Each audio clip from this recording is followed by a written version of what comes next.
going to do class lesson 30 on geography. So we have today, this lesson is about we're going to continue studying the economy of Europe, and the assignment is going to be doing the individual country report, okay? So we are going to look at some of the things that Europe has and uses in order to foster its economic development, okay? And the academic concept for this lesson, by the way, this lesson here is very, very good, very interesting and useful to read and teach. So I encourage you to teach this lesson to your younger siblings if you can, or if not, just read it for your own, okay? So here it begins by saying that the academic concept is that there are 5 types of industry that make up the economy of Europe: natural resource extraction, manufacturing, service, science, and leadership, okay? So we are going, before we go into the lesson and looking at some of these main industries in Europe, we are going to look at what are the factors of economic activity. So the factors of production, that is kind of what is called, all right? So let me make sure I'm switching the screen, and I'm going to show this screen in full mode. This is actually a video that you have linked in your lesson, and in this video it explains what are the different factors of production, the things that we can use to produce goods or services, okay? The video is really interesting. It's just about 11 and a half minutes long, so I encourage you to watch it and listen to it completely. But whenever we talk about economic activity, we have to understand that in order to produce something, we have a mix of some of these factors of production. So usually we would need to have some natural resources, okay? This could be water, land, minerals, rocks, you know, things that are extracted out of the ground, or things that are grown out of the ground. So a natural resource could also be solar energy. It could be coal that is used then to make energy and power. Water and wind can also be used as a natural resource to produce power, to produce something else, or to be used particularly for that part itself. Also, land can be used in the production of other goods, like in the case of raising a crop, all right? So the crop, trees, forests, and so on, they are also renewable natural resources that depend on the land, okay? So you have to have at least some land in order to grow those natural resources. You need to also have access to the natural resources. For example,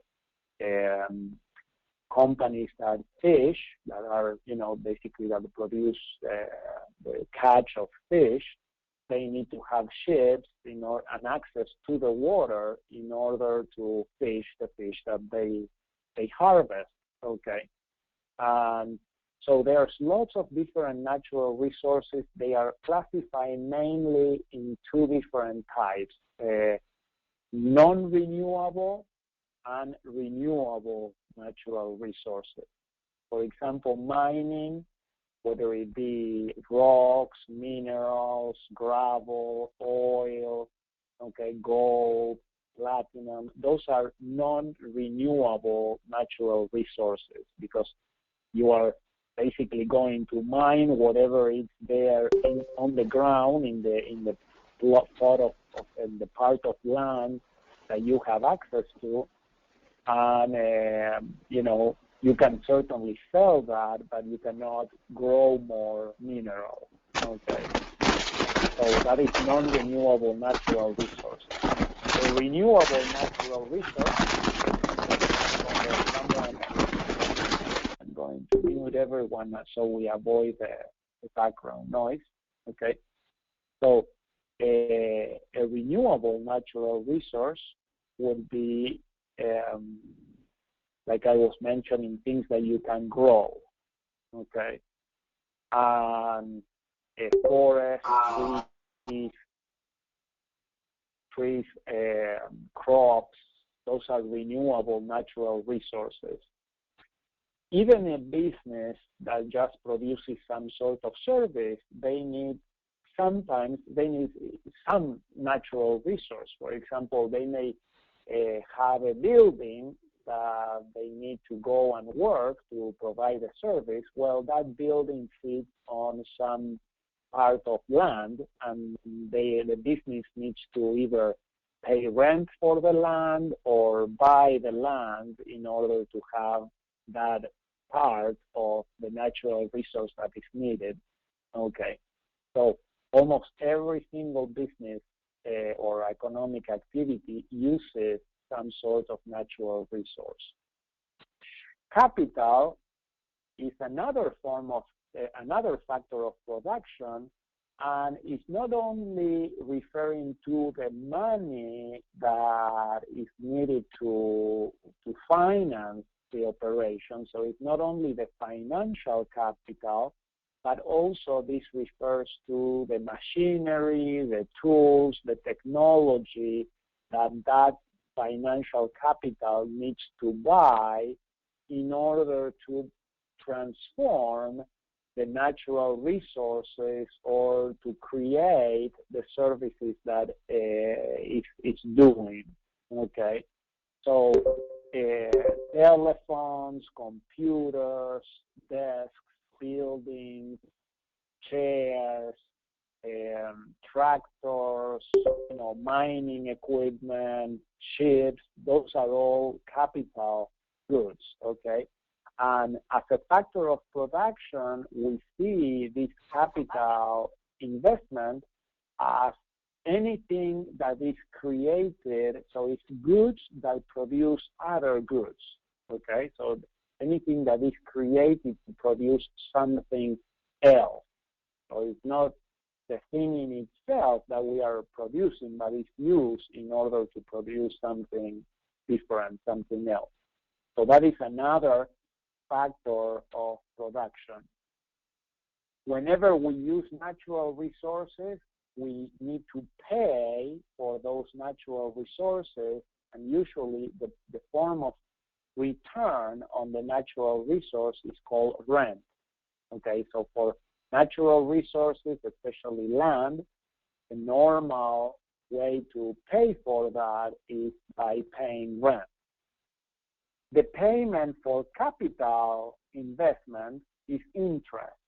So whenever a company or someone borrows capital in order to invest, okay, they would have to pay for that capital, and it's in the form of interest.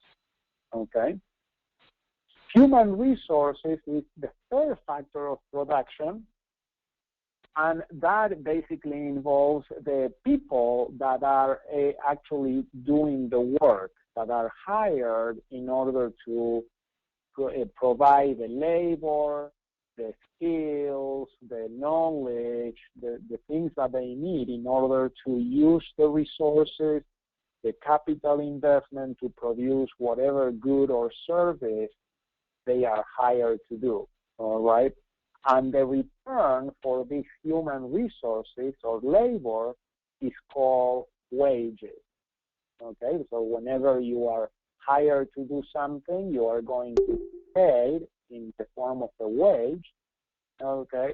And that is your return for the labor that you provide. Okay, so that is, so we have natural resources, they get returns in rent, Capital investment is interest. Human resources or labor is their return is wages or salary. Okay, and of course that not all human resources are the same. Similar to how not every natural resource is the same, there's a big difference in the type of human resources that business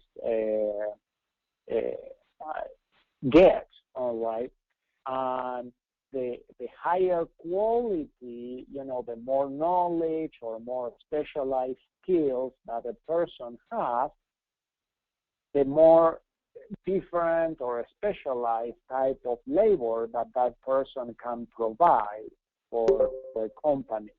And so the wages or the salary depends on the quality and the knowledge and skill of a person. All right.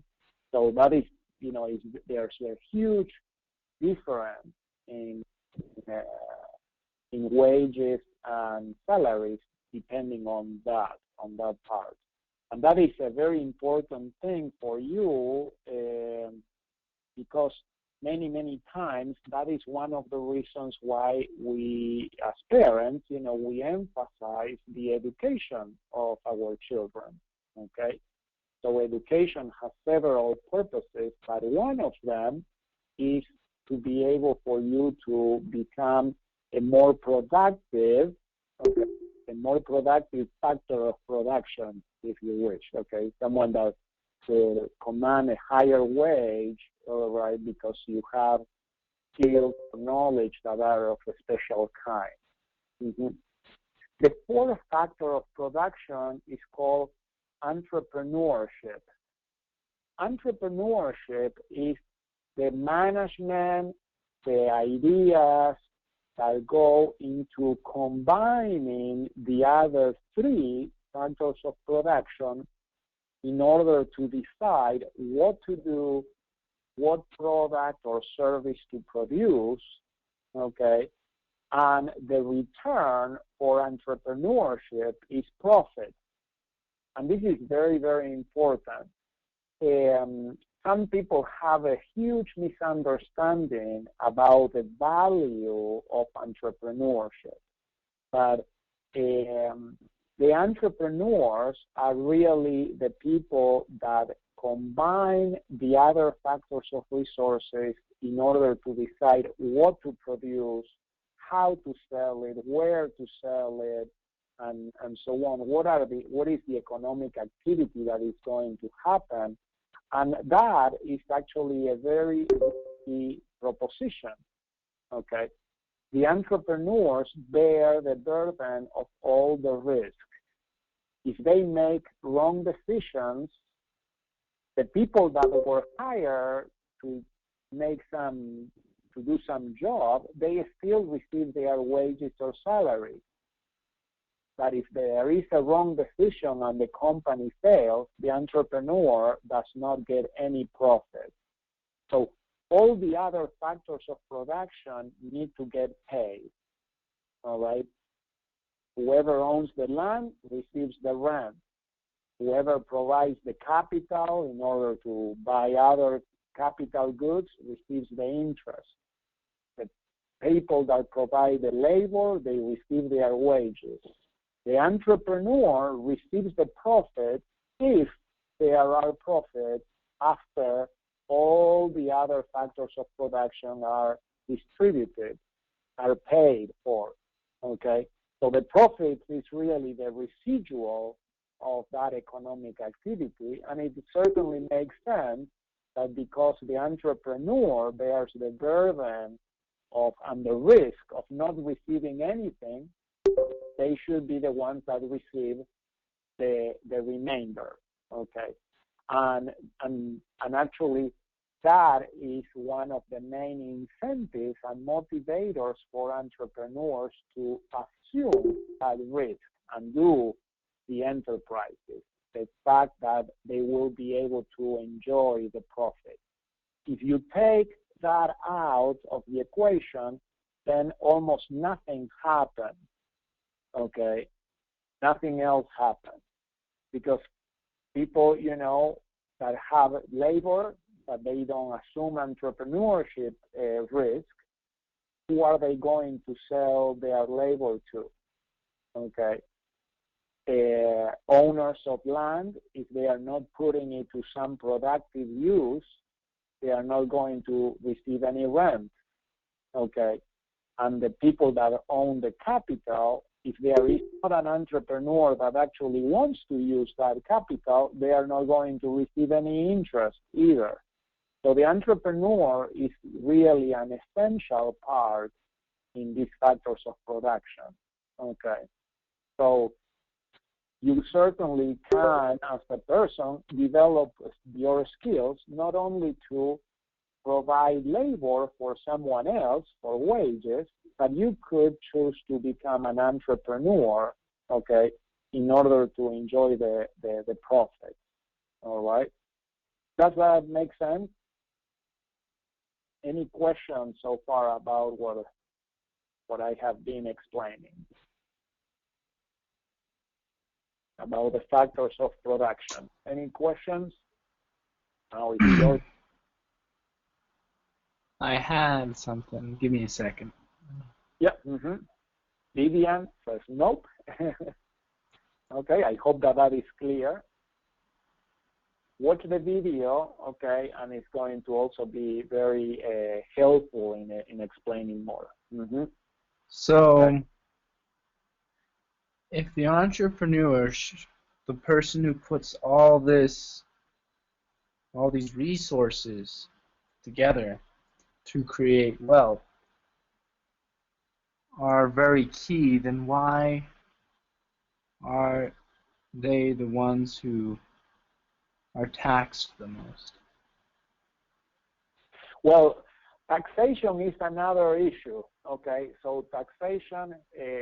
Senator Mike Lee, I was in a meeting, in a presentation with him, and he said something really interesting and very true. He said, the power to tax is the power to destroy.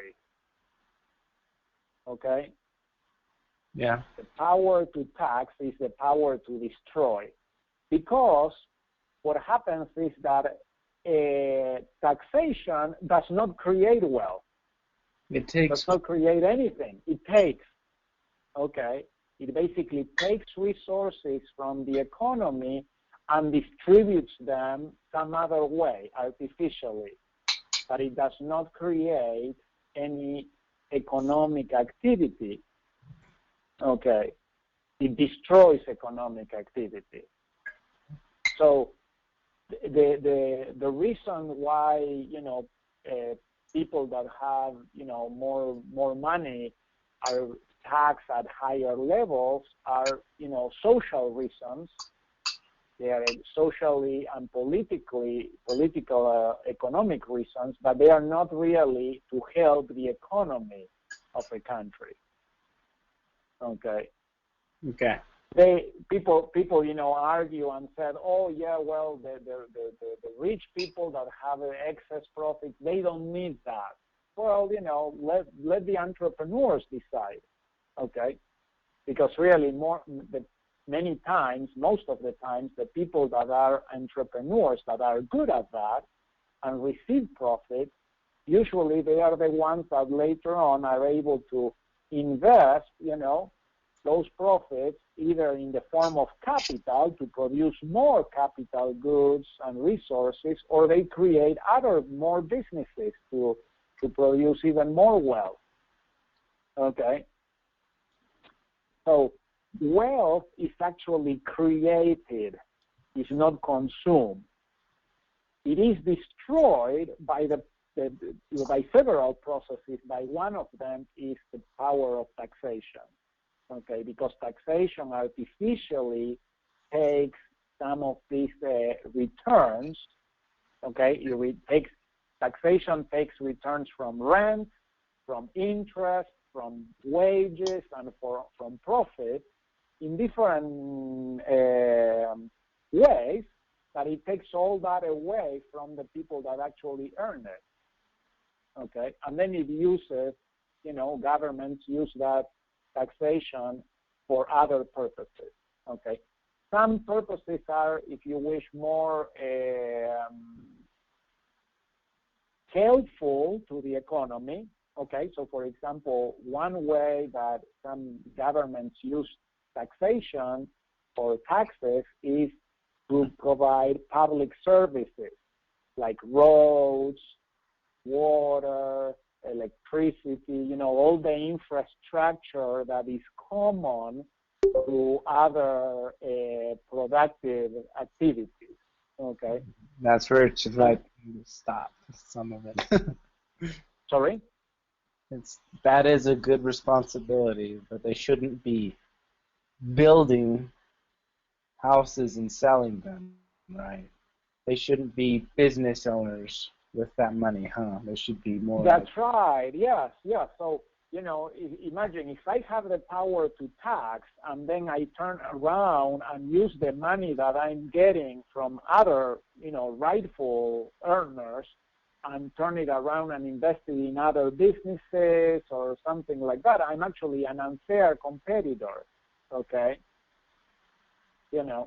Some people argue that the main role really of government is really to provide these public services. And that has usually been accepted as a fair or let's say, a very acceptable use of tax money. Other people basically argue and say, leave that even to the private sector, okay? You can leave the roads, the building of roads and the infrastructure for electricity and telecommunications and so on to the private sector, and the private sector will do it because there are profits to be made, and they will make it more efficiently. Okay. It probably would. The private. It probably will. Okay. Yes. Most likely, the private sector will do it in a more efficient manner. Okay. So many governments, what they do is they tax businesses and people in order to provide these public services, and then they bid or hire private enterprises in order to actually provide those public services. Okay. The part where governments get into a lot of trouble and actually hinder the economy a lot is when they start using the taxes in order to redistribute the money to those sectors of the economy that are non-productive. Okay, so there are several parts of the economy. For example, all the apparatus of government itself is a non-productive service, because you can say, well, they are producing a service. Yeah, they are doing a service, but it's a service that is artificially created by the government itself. Like the one that the people are demanding. Okay. Almost like the IRS. That's a whole entity about collecting taxes. That's right. Yeah. Okay. So so the IRS. You have thousands and thousands of people working there. They provide a service. Well, what is their service? Collect taxes. Is there a demand for that? No, only the government wants to do it, okay, and they hire people to do that, But if you leave it up to everybody else, they would say, well, let's just not do it, okay? It's not a service. That is a service that we can do away with, we can live without. Okay. So, but these are the 4 factors of production, and you can see how businesses can basically be made in order to combine these factors, okay? So one of the assignments that I have for the lesson today, let me go to the lesson materials and show the assignment part, okay? So one of the optional assignment is choose a business and analyze that particular business, how that particular business uses the different factors of production. How does that business use natural resources, human resources, capital, entrepreneurship to provide a product or a service? And then you write a 2-page report describing that business and how it uses the factors of production. That is a very, very interesting activity. Okay, you can go into a lot of analysis in order to understand how a business uses those factors of production. Okay, and every single business has to do that. Okay, in different mix, in a particular different mix, because that is what creates a specific product or service. Okay. The other assignment is for you to prepare the individual country report for the economy of the country that you have chosen. Okay. And in here, what I would like you is to you grab a blank map of your country, and then prepare one map for how the country uses natural resources, maybe another one for manufacturing, another one for agriculture, transportation, what are the main cities, and so on. Basically, the idea, what I want you to learn here is to gain a very thorough and good understanding of the economy of your country, okay, in the different aspects of the economic activity of that country. Does that make sense? Any question about the assignment? That makes sense. Okay.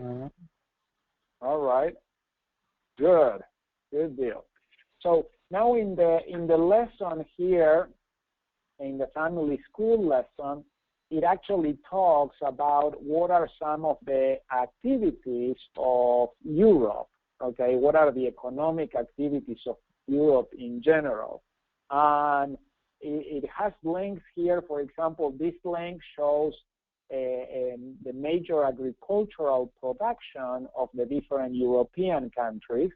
Okay, and so it has the legend of what is it produced, and this is mainly on the agricultural part.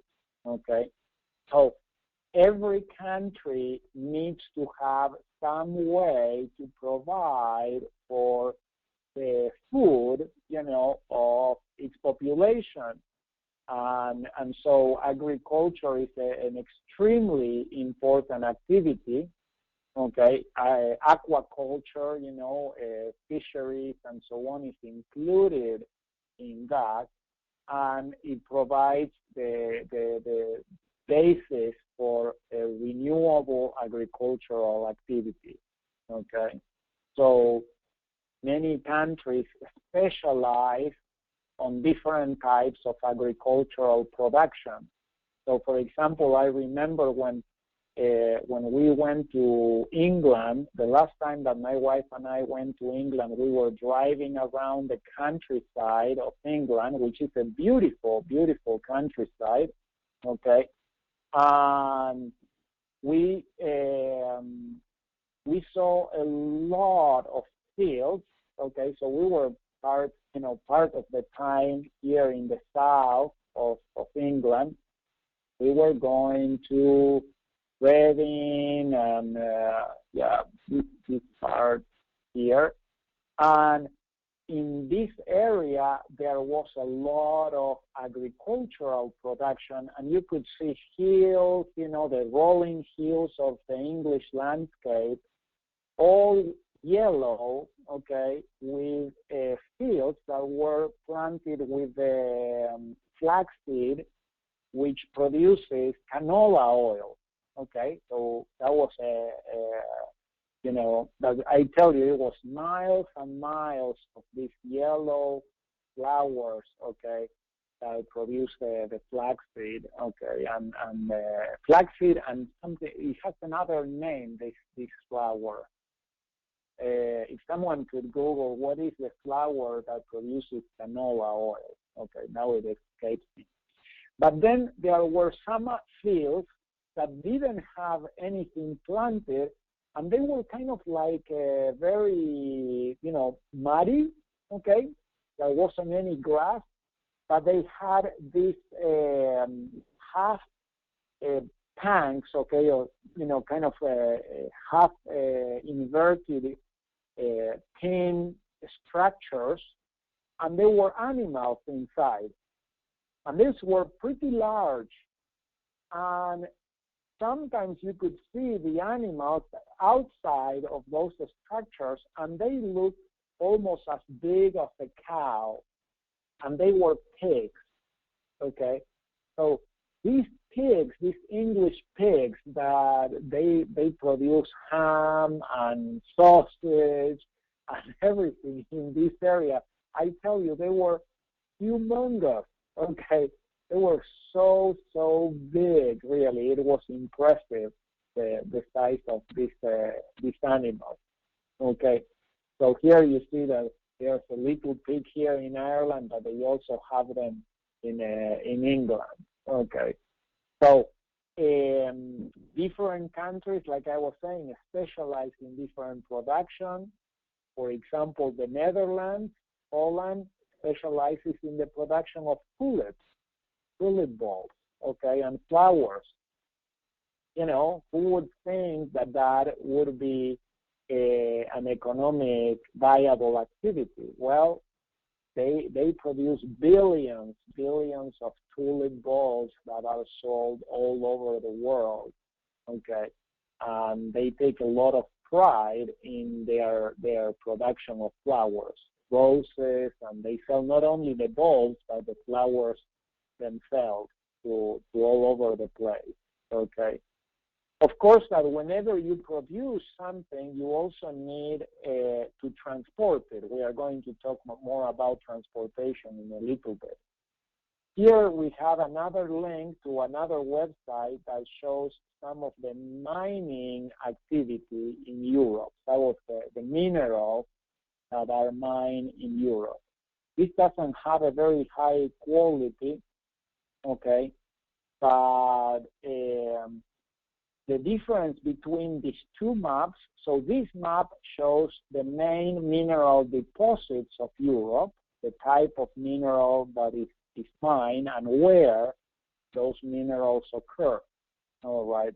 And so remember in our geography, in this class and in the science class, when we study geology, that is a very important science because it helps people to determine, it helps entrepreneurs decide where to mine, depending on the type of minerals that are available, okay?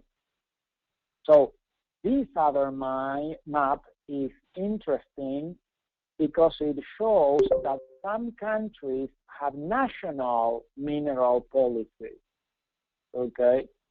So some countries actually, the government has decided, you know what, we are going to nationalize all the mineral resources.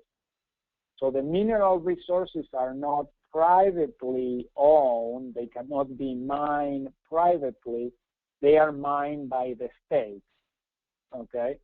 And so, like in England, you have the natural resources are mined by the state, Spain, Italy, Poland, and then other countries, those activities are privately done, okay? Very interesting thing. In Argentina, when I was growing up, we went through a couple of periods where the government decided, we are going to nationalize the production of oil, and then at other times they decided we are going to privatize the production of oil and minerals and so on, okay? When do you think that the prices for gas and oil went down? At what times do you think that the prices went down and the supply?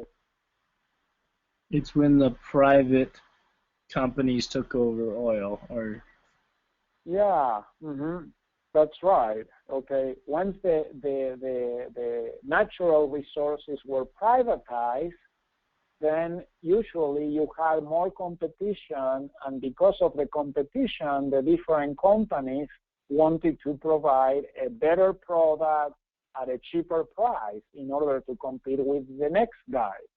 Okay. So, and whenever during the periods of time that the minerals and the production was nationalized, then you have higher prices. Sometimes you would have shortages, you know, and other problems. The government still provided the service, okay, but it usually did it at a less efficient, in a less efficient way, okay. So, and I remember experiencing that firsthand. So we look at the agricultural production of Europe, mineral production of Europe.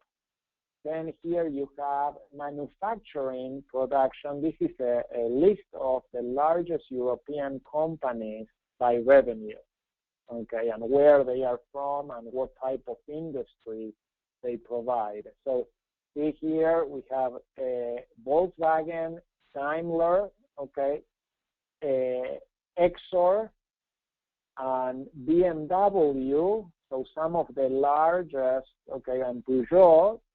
Some of the larger ones are automotive companies.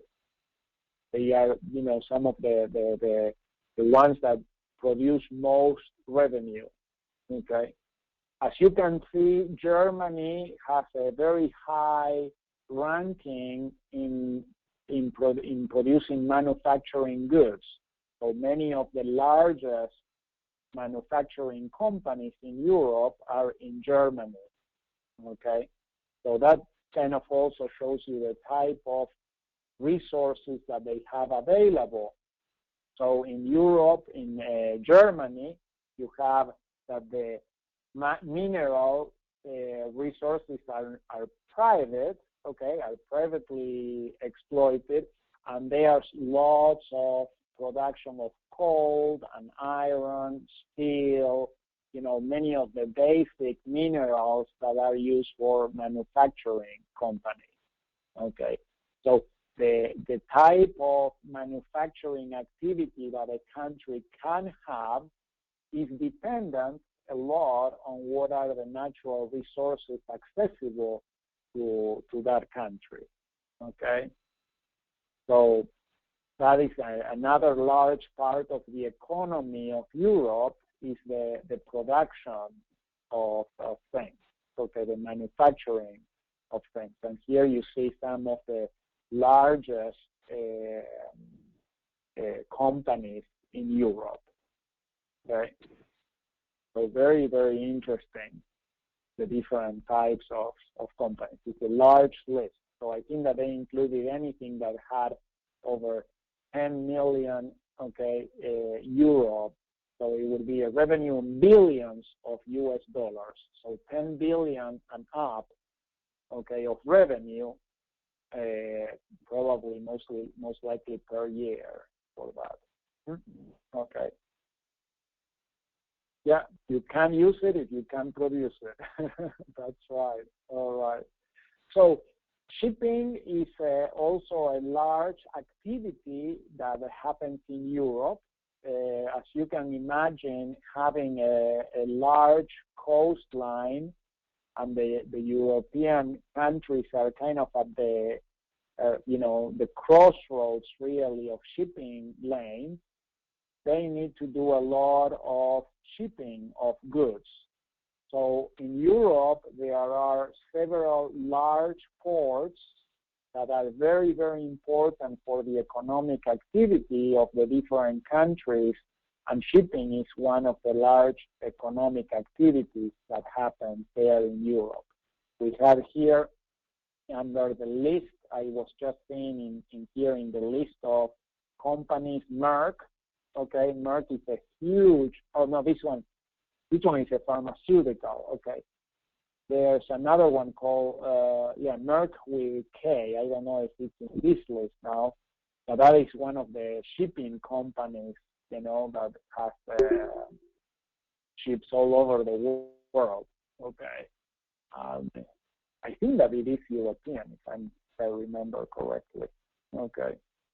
So shipping is a large economic activity. Healthcare services is another type of economic activity. There are different types of services, and they need to provide healthcare for the aging population and for all the people around. And Europe has actually quite a good healthcare system. The one problem is that many countries in Europe have a nationalized healthcare system, like what we are now implementing here in the U.S. with Obamacare. Okay. Emma says, what do they ship the most? They ship everything. So imagine that as we were talking about the different economic activities, everything needs to be transported in order to be distributed. Okay. So if you produce, potatoes or cars or machinery even, in order to sell it, you have to actually be able to transport it. And Europe does a lot of transportation through the land, okay, but the shipping of goods in water is actually a lot cheaper, okay? So it's really interesting, as I was studying one time in one of my economic classes, that how much does it cost to ship something by, let's say, by pound, okay? And so they were able to you could calculate how much does it cost to ship a pound of anything, all right, around, by different modalities. And so, for example, if you send a letter, okay, and it's a pound, all right, of weight, it would cost you probably, about $2 or something like that. So you can, if you ship it internationally, that may be even more expensive, okay? So it may be about $4-5 per pound, okay? If you ship it in a truck, okay, that may cost probably $3 or $2 per pound, because you can put more weight on that truck. Okay, the bigger the truck, the cheaper it actually is if you fill the whole truck. Okay, you just send a whole truck with your pound of good, then it's not very efficient. All right. Now, when you get into shipping 1 pound of something in a railroad by train, then the cost goes significantly down. So it's a lot cheaper to ship something by train. Why? Because the train can carry tons and tons of pounds, all right, for the same price, all right, as once the train is moving, it carries a lot of weight, okay. When it comes to shipping on boats, it actually, the cost of shipping goes even further down, okay? Now, the problem is that most of the times when you consider the shipping of goods, you have to actually use a combination of things, because a ship is economical if you are going to ship a whole container of something, not if you are going to send a letter. But if you are going to ship a container, and let's say that you put, the container with 4 cars or, a huge machinery and everything, then the price for shipping that, it goes down, all right? But then the ship cannot go to your final destination. At some point, you are going to use a truck or even the mail to actually deliver, or a plane to actually deliver the good to its final destination, okay? So there's lots of very interesting factors on transportation. Okay? Emma says, why do you think that it's cheaper to go by boat? Is it just easier to carry? Well, it depends. If I'm going to sell, go ahead. I'd guess it'd be easier to go by boat because you don't have to lay the track. You just got to fill the boat up and you can go. That's right. Yeah. So boats are, are relatively very economical when you are carrying a lot of weight. Okay. When you are transporting a ton of stuff, it is easier. It is cheaper. But especially it is cheaper if what you need to transport goes from, let's say, from a harbor, from Los Angeles to China, okay, to Hong Kong. If it goes from one port to another, then it's very cheap. The problem is what happens if what you need to ship is here in Utah and you need to ship it, let's say, to Frankfurt, okay, which is a city there in Germany, in the middle of Germany, okay. So then you will need to probably use a combination of transportation, and then you have to actually find, and depending on how much is it that you need to transport, what would be the most economical way of transporting that, okay. So it really is a combination. It is actually a very fascinating line of work. It's called logistics. Okay, so logistics is the business of shipping things, of making things available to different places. Okay, it's almost like a science, frankly, on deciding how, coordinating the shipment, coordinating the mode of transportation, and the actual place of transportation. All right. So we were talking about services here. It shows an example of healthcare services, but there are also lots of different services that European companies provide. Okay.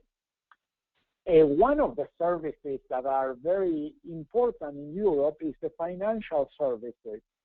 So you have actually some cities like London, Frankfurt, okay, Milan, all right, Paris, that are economic hubs where a lot of people gather really to invest money in order to pool the financial resources to provide the capital for other companies. So the capital, the financial capital, also is something that has a market and needs to be coordinated. And so Europe is very well known for its financial services. This is one example of a building called the Lloyd's of London. It's a very curious building, the lesson explains, because all the pipes, the elevators, and everything, they are on the outside of the building in order to maximize the internal space of the building. So this particular building, Lloyd, this particular company, provides insurance service. So that's another type of service that is provided, in many European countries. Transportation, we were talking about that. Europe is well known not only for the intercontinental transportation, but also they have a large system of rivers and canals where they can transport things further inland. Okay, as we were talking about, it's cheaper to do it by container. These barges are able to also transport things by shipment.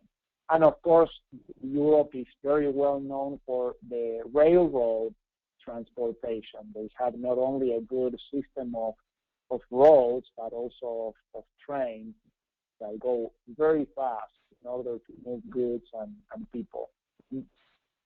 Tourism is another economic activity of Europe. all right? And there are many places that are specialized on that as a service.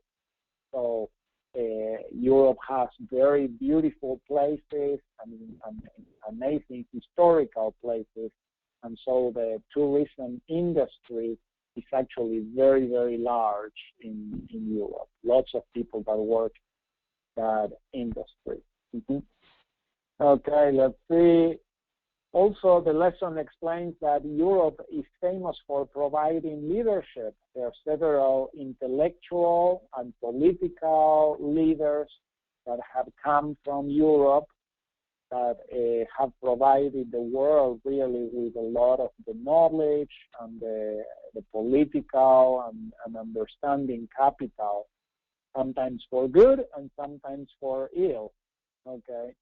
Like in the cases here of Lenin and Stalin, Mussolini, Adolf Hitler, some of the probably the worst leaders, worst in the sense of what they actually accomplished and did, okay? But they were very charismatic leaders. They move a lot of people to their cause.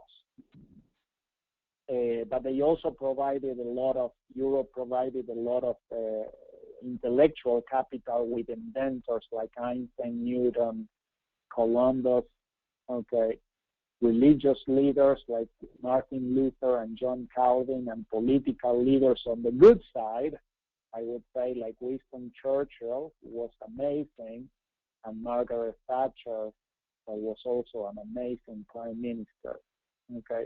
So that is also something that you can look at and what is provided Europe. The lesson concludes by telling a couple of stories that are really important. Many countries produce a surplus of economic activity, and so it is really part of our moral and spiritual duty to share that with others that are less fortunate. And the lesson talk about the case of how after World War II, President Benson, Elder Benson at that time, was sent to Europe to share with the European people to give things to them. And it's really interesting. Let me read part of the story that is here in the lesson, okay, on that regard. Let's see. It says here, because of World War II, many of the European saints were living in great poverty. President George Albert Smith asked members of the church in the United States to gather food, clothing, and bedding.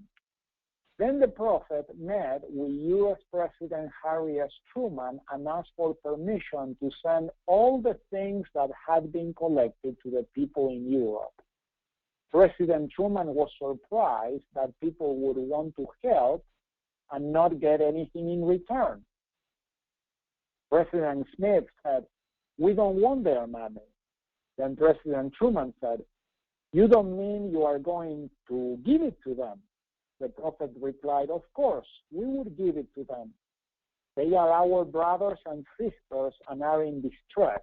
God has blessed us with a surplus, and we will be glad to send it if we can have the cooperation of the government." President Truman said, "You are on the right track. We will be glad to help you in any way we can." Okay. And then, that is when Elder Benson was assigned to basically distribute the things that the saints had donated in order to share with the European, not just with the European saints, with the members of the church in Europe, but with a lot of other people that needed that help at that time. Okay. There's also another story, a second story of how the saints in Holland, the Dutch saints, the members of the church in Holland, after the war finished, they planted potatoes, and then they sent the surplus of the potatoes that they had to East Germany, okay? And I found this article. Let me see if I have it here. Where did that one go? There is one of these last tabs here, this one. So an article in the Ensign in July 1978, I'm going to put the link of this article in the lesson, War and Peace and Dutch Potatoes, okay? So this article actually tells the story here of the Dutch Saints and how they share the potatoes with the members and with others in Germany, especially during, after the war. But imagine, these were people that had suffered during the war for 4, 5, 6 years, and they had suffered under the oppression of Germany, persecution and murder. Almost every single family had lost people during the war, sometimes in horrible ways. But the Saints were willing to share of their food with others that had even less. Okay. By the way, this article here, it says that it was written by William Hartley. He is my neighbor. He is in my ward. He is a historian and he writes beautiful, beautiful stories. So I want you to read this story and think about that. Okay. So what are the things that you have learned that you can take away from this lesson? Let's finish by having you talk, okay, or you can put in the chat, and I want you to type or tell me what are the things that you have learned during this hour that we have spent together.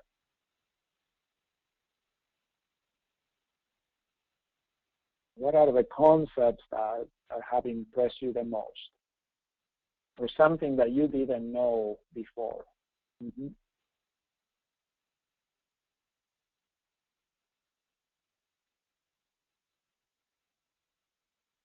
Andrew says, thank you so much. I am new and I might join your school next year. Excellent. Okay, excellent, Andrew. I hope that we can see you in class next year too. Yes. Great. Mm-hmm. Yes, Rodney says that I need to study and learn more so I can help more. That's right, because imagine the issue is not only that we need to study in order to command higher wages, but actually we are able to get more, better economic resources ourselves. We are able to help others more. Okay, we are able to serve in the church, serve as missionaries. Okay, so Madeline says that she learned that trains are best to ship goods. Yes, so they are cheaper if you are shipping a lot of stuff. Natasha says, I didn't know any of this. All right, good. So I hope that you were able to learn about the factors of production and how things work together in order to produce things. So I really, in the assignment, we have these two assignments. The require assignment is very important because it's required. Okay, I want you to do the individual country report. But I promise you that if you do this other one, this other assignment, the optional also, you will really learn a lot. You will be able to see how the different factors of production are used in an organization. Okay? Sabrina says, I did. Good. Excellent. So coming up in pretty soon in our class, we are going to do a celebration where we are going to show the individual country reports for many of the countries that you have studied. So in that class, we are basically going to have you share with all of us your country, okay, and the report that you did, all of them, yes. That's right. This one and the other reports that you put together. So we are going to do it very fast, okay, and we'll do them, kind of a show and tell of that. Yes, so you have some work to do. Excellent. That's right. So the end of the year is coming, and so we are going to do, during the celebration class, we are going to do a show and tell, and have you do actually the show and tell of your country, okay, in 5 minutes, 5 to 10 minutes at the most, okay? I know that you will probably have a lot of things to share. So Emma says, I think I have 2 left or so. Victory is almost here. You can taste it. Good deal. All right. I need someone to volunteer for the prayer. Okay, we have finished the class today. So that's what I have. Okay, I hope you enjoyed it. And if someone would like to say a prayer for us, Vivian, do you have a microphone there available? Would you like to pray for us?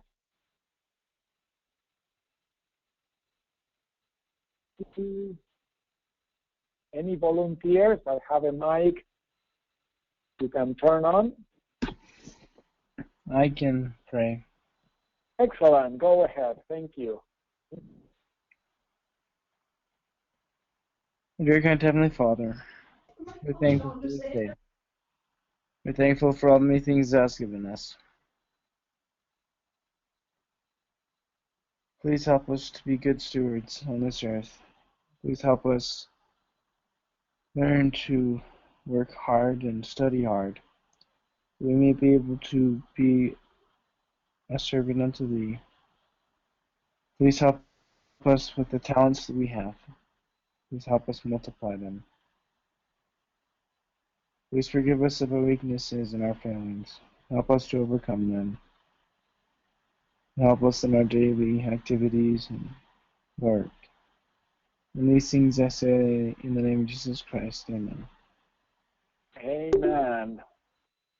Thank you very much. Thank you, everyone, for your participation. And we'll see you tomorrow in the science class or next week. Thank you.